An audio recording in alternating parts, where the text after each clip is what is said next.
A Dani, del otro lado, para charlar un poquito sobre monotributo y monotributistas. Dani, ¿cómo va? Sí, ¿cómo están? Los escucho muy bien. ¿Ustedes? Buenísimo, te escuchamos bárbaro. Bueno, Dani, ¿nos querés contar un poco, más allá de que somos casi todos monotributistas y nos preocupa, cuáles son las implicancias que hay y si vos crees que el gobierno va a avanzar o no con esto de sacar el monotributo? Porque ahí mi ley tiró algo medio confuso, como que lo estaban operando. Eh, a ver, son todas versiones, por lo tanto es difícil hacer una evaluación con demasiada rigurosidad sobre trascendidos. En todo caso, lo que uno puede hacer es contar un poco cuál es el fenómeno del monotributismo en la Argentina y cómo eso entra en la discusión más general sobre los impuestos, en particular los que pagamos los individuos, ya sea vinculados a nuestros ingresos o para financiar la seguridad social. Eh, Así que, digamos, primero describamos el universo. Hay algo más de 2 millones de personas en el país que están inscriptas en el monotributo. Una buena parte de esa población no son exclusivamente monotributistas. Cada vez más hay un fenómeno conocido como el pluriempleo, que por ejemplo son personas en relación de dependencia que además venden servicios de manera por cuenta propia y entonces también son monotributistas. Eh, el monotributismo fue una manera de simplificar, de simplificarle los impuestos. En un principio estaba pensado para los trabajadores independientes eh, más de oficios, plomeros, electricistas, personas que podían dedicarse a las actividades de la construcción, y para el pequeño comercio, que no tiene empleados, o sea, comercios en los cuales la persona que lo trabaja es un independiente, puede eventualmente tener familiares que lo pueden ayudar, pero básicamente ahí no hay un patrón ni empleados en relación de dependencia, o sea, es un negocio que trabaja un independiente, sobre todo de chicos, donde la facturación no fuese, siempre estaba topeada hasta cierto nivel. ¿Para qué? Y para que no se tuviesen que inscribir en el régimen de autónomos, que los contadores lo conocen como responsable inscripto en relación con otro impuesto que es el IVA, porque básicamente el autónomo tiene en general escalas bastante adversas para lo que llamamos el impuesto a las ganancias y además entra en el sistema del impuesto al valor agregado, por lo cual lo que cobra de IVA lo tiene que netear de lo que paga de IVA a sus proveedores, y en general, sobre todo los independientes que venden servicios o que hacen oficios, muchas veces esa cuenta les da siempre en contra, porque es más el IVA que retienen que el IVA que pueden comprar, entonces quedan con saldos a favor en el IVA que nunca cobran, y por lo tanto, para evitar esas situaciones, a principios de los 90 se creó la figura del monotributo. Después pasó que en general, y esto hay que decirlo de manera explícita, como las plantas del Estado estuvieron habitualmente nominalmente congeladas o quedaba bien decir que no se tomaban empleados públicos de manera permanente, y al Estado le servía más, por lo tanto, tener personas en relación de dependencias disfrazadas como monotributistas. Eh, entonces también esa fue otra ventana que se abrió al monotributista, que es ser un contratado estatal, que en realidad tiene un único empleador, que es el Estado, pero en vez de estar en un régimen de relación de dependencia, está como monotributista. Todo esto fue generando un impuesto donde hay situaciones muy heterogéneas, que desde el punto de vista del Estado recaudador pagan muy poco, desde el punto de vista de los autónomos pagan mucho menos que ellos, y como también es antipático para los asalariados en relación de dependencia, sobre todo de los que tienen ingresos más altos, que tributan bastante de impuesto a las ganancias, bueno, hay algunos monotributistas que venden servicios de las escalas más altas del monotributo, que también quedan en ventaja de alguna manera en relación a estos asalariados. Entonces hay como, un sistema que trata a personas que ganan lo mismo de manera distinta según si están en un régimen o están en otro, si están en relación de dependencia o si son independientes.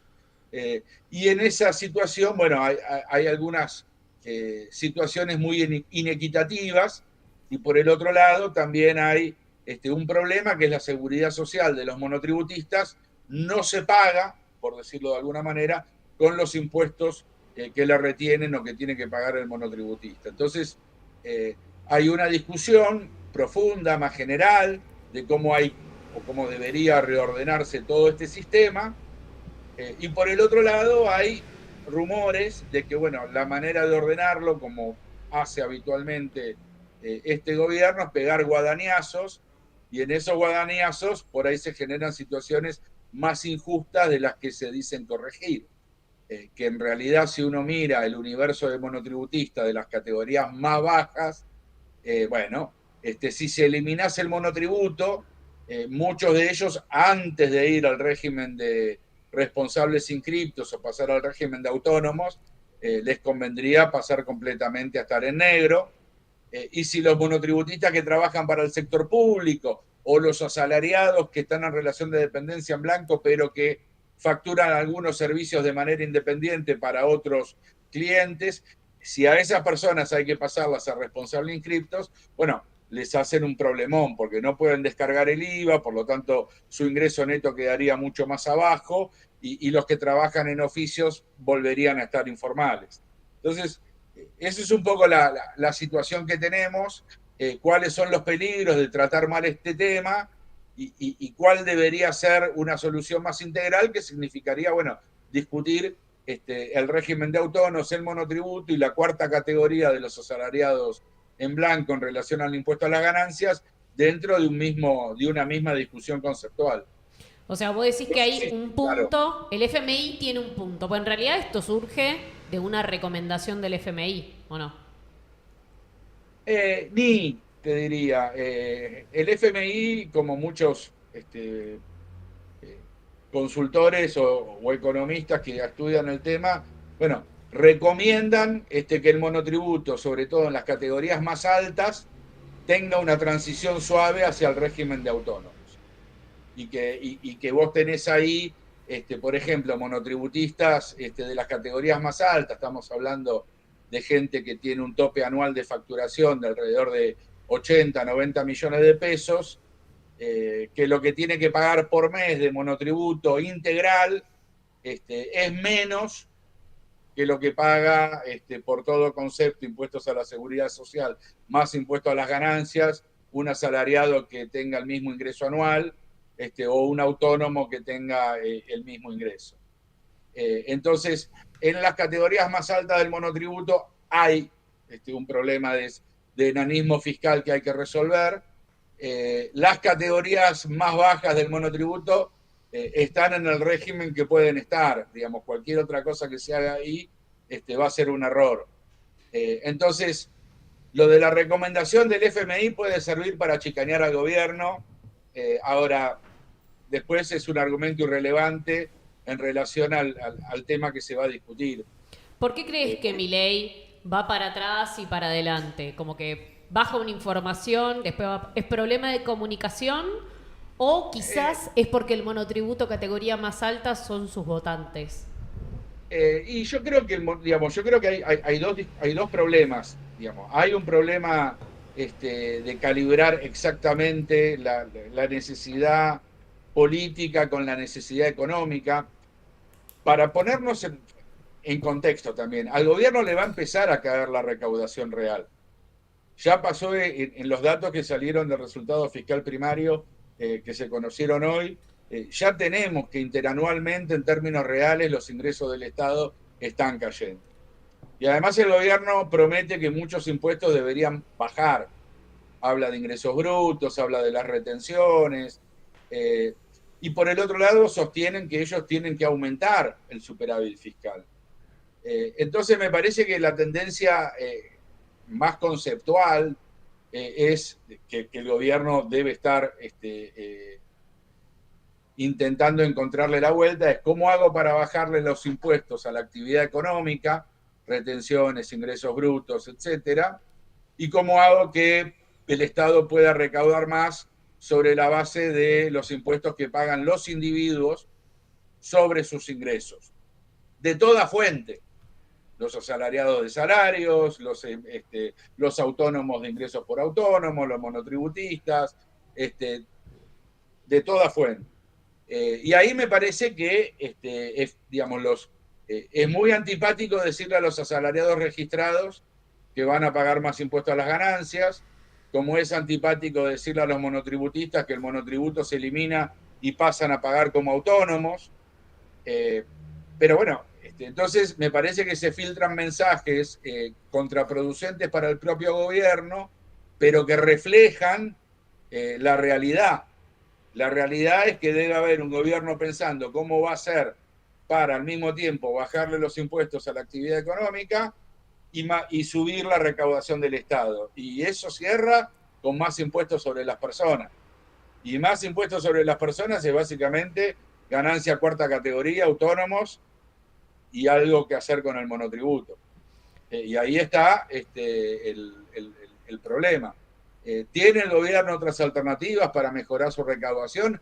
Y sí, tiene, digamos, podría eventualmente revisar lo que hizo con el impuesto a los bienes personales, podría revisar alguna de las exenciones fiscales que hay alrededor del impuesto al valor agregado en determinados regímenes de promoción industrial, podría el gobierno construir una narrativa alrededor del impuesto a las ganancias y el monotributo para que sea bien progresivo, donde los salarios y los ingresos laborales más bajitos no paguen nada y a partir de un umbral razonable para que mucha gente pague, se pague muy poquito y llegues a los niveles más altos de ingresos donde pagan mucho. Eso eventualmente tiene un problema con la base social del gobierno, o por lo menos con una parte de la base social del gobierno. Ahora, habiéndote dicho todo esto, el monotributo, que era específicamente por lo que ustedes me convocaban, más allá de los asuntos fiscales, de cuánto recauda, si se puede sacar los monotributistas que trabajan para el Estado, ¿no? El monotributo es la forma tributaria que tienen todos los trabajadores de plataforma. Sí. Todos los deliveries, el Uber, todos los trabajadores de plataforma hoy son monotributistas. Ni a ninguna empresa de las que, digámoslo así, coordina a todos estos trabajadores monotributistas, les serviría que estos trabajadores pasen a ser responsables inscriptos o que pasen a ser asalariados en relación de dependencia. Entonces, si se eliminase la figura del monotributo, para decirlo mal y pronto, debe haber un 15% de empleados públicos que están con ese régimen. Casi todos los profesores universitarios que facturan servicios de posgrado están en ese régimen. Casi todos los profesores de cursos varios por fuera de los sistemas de educación formal utilizan este mecanismo para estar en blanco. En buena medida los trabajadores de oficios también lo usan. Con lo cual, las personas que trabajan en relación de dependencia y que además venden servicios por afuera usan este sistema. Con lo cual es un sistema que se adaptó muy bien a estas nuevas formas de empleo y pluriempleo que defienden mucho de los voceros del gobierno para explicitar estas nuevas tendencias del mercado laboral y lo vetusto que ha quedado, por ejemplo, en ese sentido, nuestro sistema de seguridad social. Con lo cual ahí hay una contradicción fuerte, porque ellos proponen, por ejemplo, que una manera de mejorar el empleo formal en relación de dependencia es bajar los aportes a la seguridad social. Al mismo tiempo que para la figura de los independientes reclaman que tributan poco a la seguridad social. Con lo cual, el problema es... Nos comemos la cola. Claro, exactamente. Tenemos una sábana corta, no sabemos dónde sacar la plata.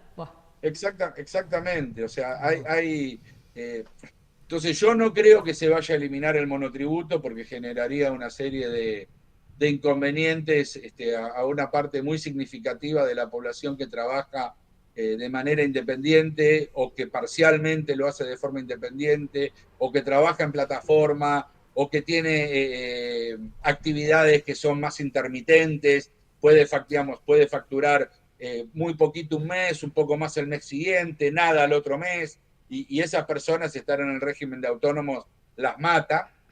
Por lo tanto, el impuesto, digamos, el régimen del monotributo yo creo que se va a mantener.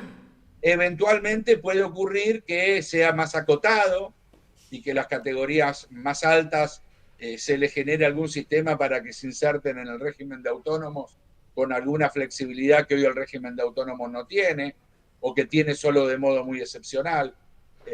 Y bueno, y deben estar estudiando esa problemática. Ahora, a mí me parece imposible que eliminen el régimen de autónomos, digo, básicamente por tres grandes situaciones: el empleo público, el empleo de plataforma y las personas que venden servicios de manera más intermitente y no como su actividad principal. Buenísimo, Dani, muchas gracias. La conclusión es que alguien va a sangrar con esto. Están viendo quién es la víctima. Sí, Nunca las grandes empresas. sí, digamos, el problema que va a tener el gobierno en los próximos meses es que va a estar desde el punto de vista fiscal más estrecho de lo que estuvo, por caída de la recaudación, porque la actividad económica está más recesiva, porque el gasto público en lo que lo ha venido recortando ya no se recorta más, y en todo caso por la propia indexación que van a tener salarios, jubilaciones, etcétera, tiende por lo menos a acompañar la inflación. O sea, no va a haber más recorte real de gasto en principio en lo que tiene que ver con salarios públicos y jubilaciones, y por el otro lado la actividad le da menos impuestos porque se volvió más recesiva.